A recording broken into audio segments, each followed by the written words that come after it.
ads that we've run off of me making content have exponentially been better than anything we've ever seen. One of the reasons that we got to that 356K. Yeah. It helped elevate our brand in a way. It shows that you need to invest in stuff like that. Yeah, what is this about? Okay, yeah. Like, I don't know what this is supposed to cost, right? Yeah. To get there through an ad, that ad has to be good. How we kind of laid it all out and really spoke to what the customer's pain points are and how our product helps them converts.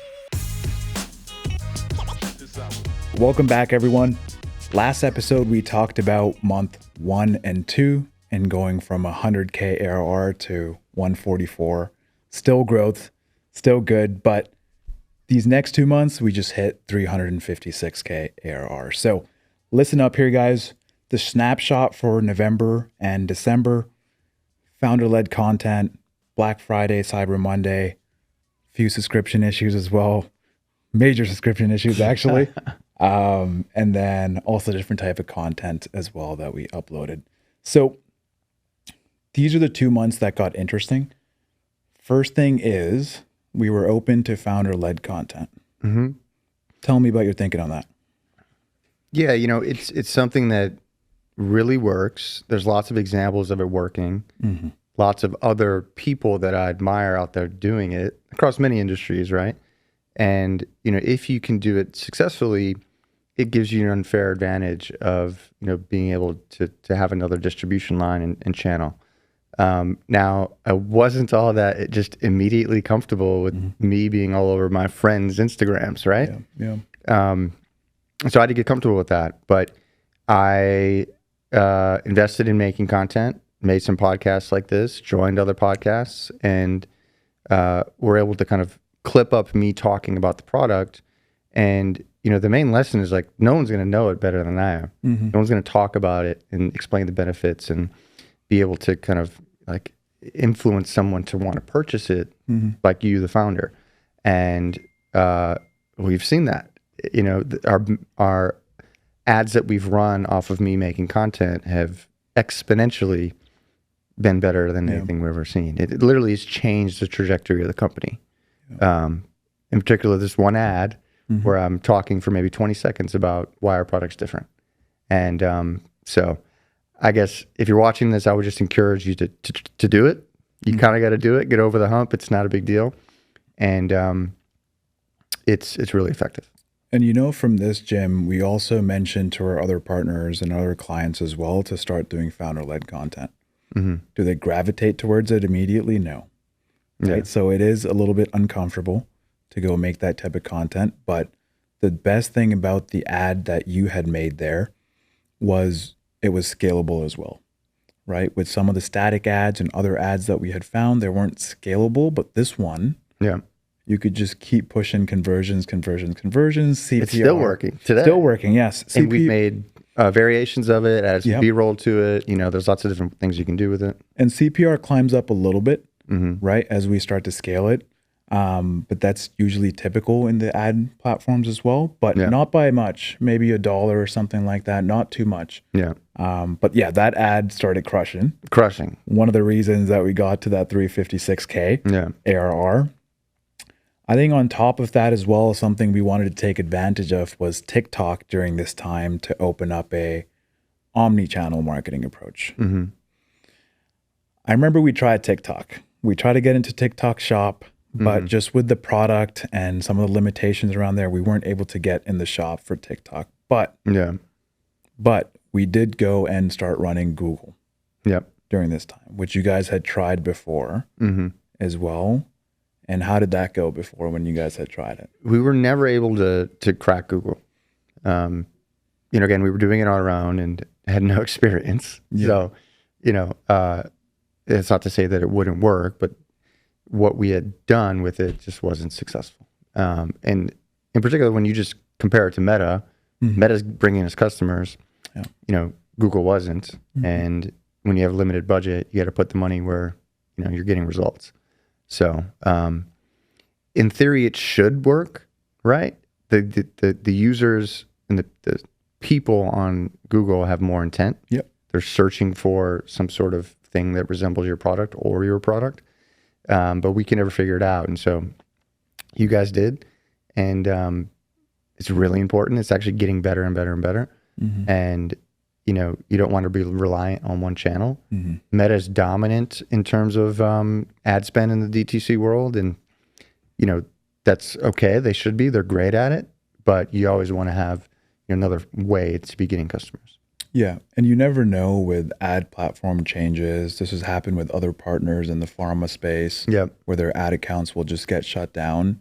Like imagine if Meta just dropped right now. Yeah. We wouldn't be talking about 1.4, 1.5, right? So it would start going down. So big risk to the business. I was actually nervous as well going on Google. I knew generally it was going to be high intent, but when I hear that, hey, we've tried it before, it didn't work and led to 0 conversions, I'm like, okay, let's approach this channel with a little bit less ad spend, but started driving conversions immediately. Yeah. Just after a few days, which was promising. Yeah.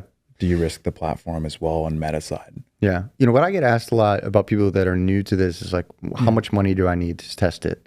Either on Google or on Meta, right? Like, how do I know if a channel is going to work or not? You just got to test it. You got to have enough budget to do that. I don't know that there's an exact number about it. You probably have a better idea than I do, but you need to get some data rolling through to see if it works. Yeah. I have a number around it, but it depends on the financial situation as well, right? If the person that's starting this company that doesn't have too many funds at that moment as well, but usually we'll aim for $1,000 minimum per month on each channel. But it's also setting up the right approach. So you're not just coming in, boost, post, and see what happens. That's where people screw up. Post boosting. So you don't want to necessarily do that, because then you end up wasting your ad dollars, and then you're like, oh, Meta's not promising. Google's not promising. It's not working. Be thoughtful. Don't be sitting there at night and you get like an ad from Google or ad from Meta and you're like, oh, let's go run it for 5 days and leave it. Like Meta in particular, they literally just send it to your phone. You're looking at your account. And it's like, boost this post for $15. That shit doesn't work. Yeah.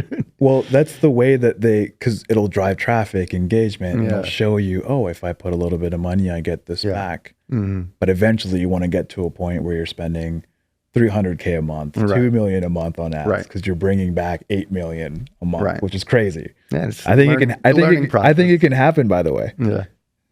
I just got to push you a little bit more on the ad spend side. Yeah. It's already scaled quite a bit. It has. Let's also talk about, so we just talked about TikTok. That didn't work out for us as the omni-channel. Google started working out really well for omni-channel and de-risking the account. But talk to me about subscription issues. You told me about something 40% of transactions. Yeah. Tell me about this. What happened? So the platform that we were using, the subscription software, wasn't processing the transactions. And on a given day, we could be failing 40% of those kind of staged orders that we had. That's just, you're not going to have a successful business with that. And it's a problem. Customers want the product. They want you to charge them for it. And the software you're using doesn't work. So what was the problem? Was it the software? There's always, not to like completely blame it on the software, because there's always going to be issues with customers' cards and insufficient funds and, things like that. But the percentage of failures was too high to not make a change. Organic churn, right? Yeah. And there were other issues and whatnot. And there's lots of softwares out there, and especially as a founder in my shoes, there's softwares for everything, and there's 20 of them for each thing, right? And so you kind of got to get good at picking the right one. And if you pick the wrong one, especially in something that is so important to your business, it really wastes a lot of time. And we had to make a switch, and so we made a switch. And if you have a subscription business, it touches everything in your business. Your customer communications through Klaviyo, your flows, everything that triggers that, how you're tagging customers, how you tag them in Shopify, everything touches that. And so it's a big deal. So we made a switch, and we picked the wrong one. It's better than the original one, right? But we now are switching off of that one to go to this one that we're very confident in. If you want to know what that is, just message me. I don't want to talk bad about anybody. So if you were to pick another subscription or a software for something else, what's your approach when it comes to picking a software now? I want to know that everything that's out there. Okay. I want to see like what is my playing field. Okay. I want to kind of see what people are saying about them. That kind of third party validation is good. Yep. Talk to customers if you can find them. Yeah. You know, there's usually logos on their site. Run demos. Have a real detailed process and like what are these features that you get in each one? Is there a variation between them? And is there a cost difference?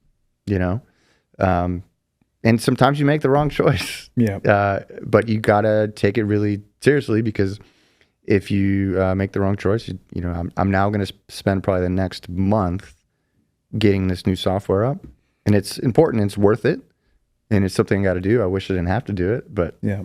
it's the right choice. People underestimate like how valuable it is to know someone that has tried several different tools, or I also have seen the tools that you've used and what works the best for you.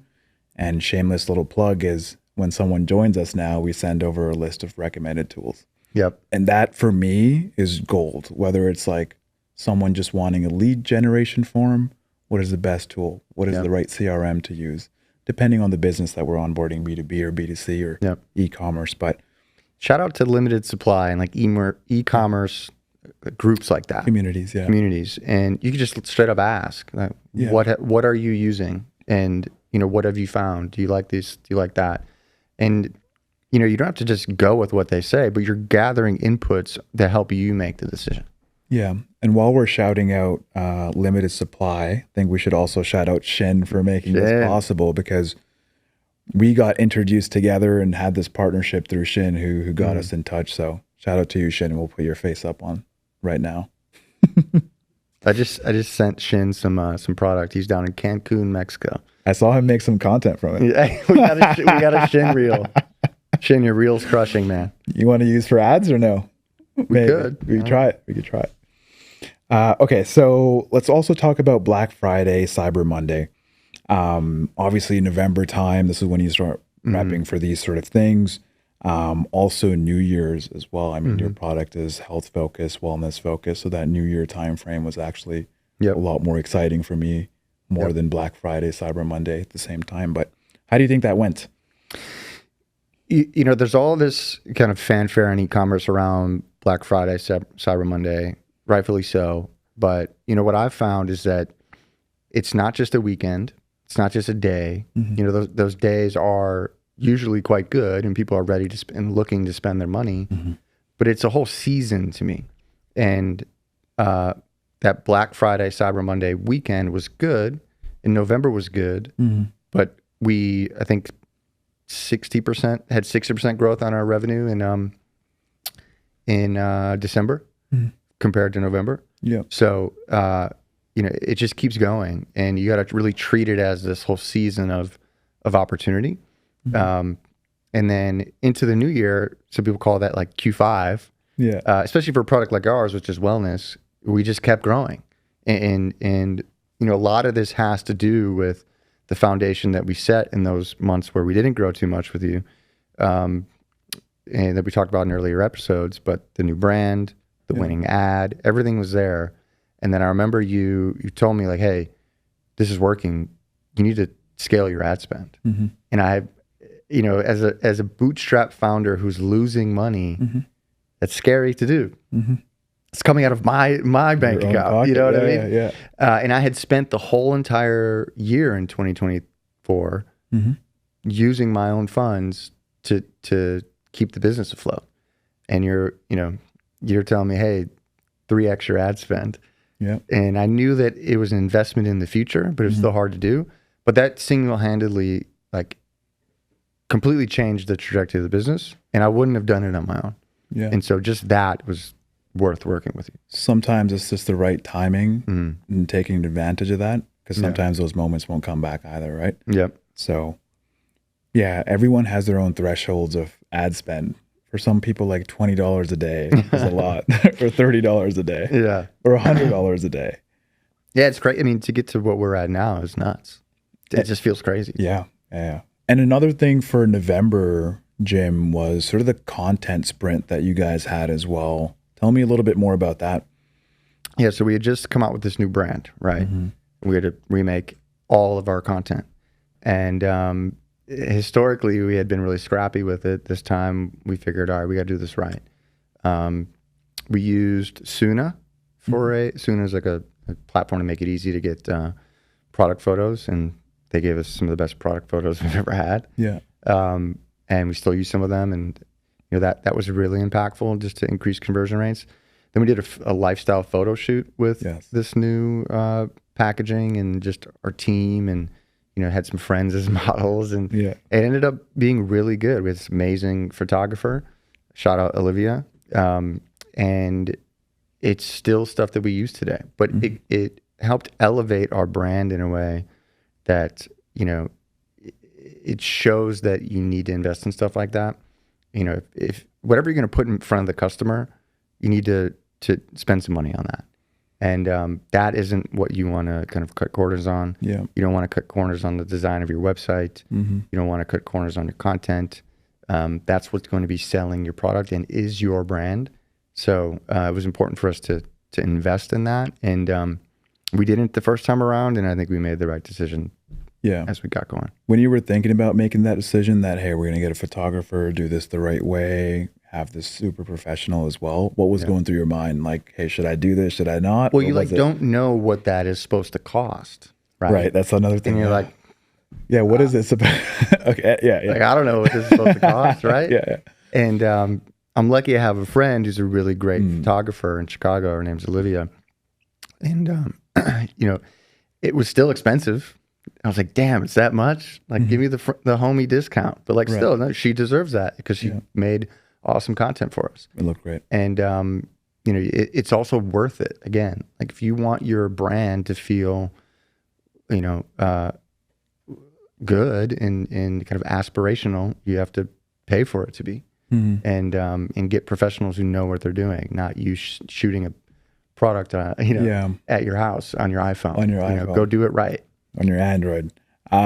Let's say someone watching this had 3 options. So they wanted to invest in their website or their packaging or something else maybe. Website. Okay. Yeah, because,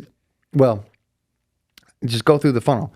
How do they get there? They get there through an ad. That ad has to be good. You have to be able to have lots of variations to be able to find it, right? Find what works. Okay, they get to your site.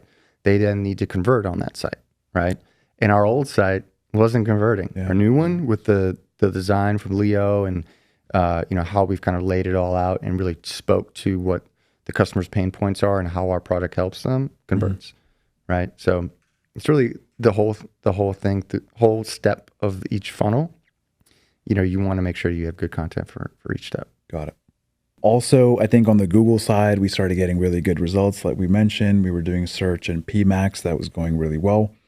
And then I remember in December, and we'll talk about this in the next episode, but there was an idea to build out competitor landing pages to test out competitor campaigns on Google. And I think you guys had started working on some of the competitor landing pages at that point. Anything else to add on your end? You gotta be ready to go during that time. Have the right inventory amounts, have the right content, and do that in September and October leading up to it. Yeah. So you're not, changing shit during the most meaningful time. Yeah, and you're prepared for it. I have a screenshot on Slack, November 7th. We just hit the best day for Graymatter yesterday. 69 total orders, $2,100 in revenue in a day. Crazy. Sample orders and new subscribers as well. That was on Meta Ads. Crushing. And at the time, that was a lot compared to what we were doing. Like to do $1,000 in a day was a lot. Yeah. Now we'll do that in a morning, but all right, we get it. but you gotta kind of like put it in perspective. Yeah. And as the growth happens kind of steadily, you do have to be able to celebrate your wins and look back and like, damn, I've come a long way. Because yeah. It's been interesting looking at some of the Slack conversations and like the history behind that as well. Yeah. Because when we were talking about doing this series here, we're like, oh, what did we do? What really happened? Right. And then as I went through the history, I'm like, oh, we tried this. This was amazing. This worked well. We screwed up here. Subscription-ish, like so many different things going on. Yeah. You kind of forget about these things. So many. Yeah. All right. So guys, that is it for this episode. End of December, we had ended off at 356K ARR. The next episode we're going to be talking about is going to be January and February. Big episode. Make sure you guys go listen to that. January and February, one of the biggest months that we've had. That took us all the way to 795K ARR. So close to touching that 1 million. Our manufacturer couldn't keep up with the demand. There's always problems. Kind of seems like the world is like conspiring against you. We would get messages like, hey, I need this. Like, what is that? What's the problem? For me as a founder with purpose, wanting to really help people, like that didn't feel good. It's an opportunity to test your price elasticity. How's the tangerine flavor? I like it. It kind of has that like morning orange juice feel. You know, on the airplane today, it was like the morning, and then that's something I was craving. Just orange juice.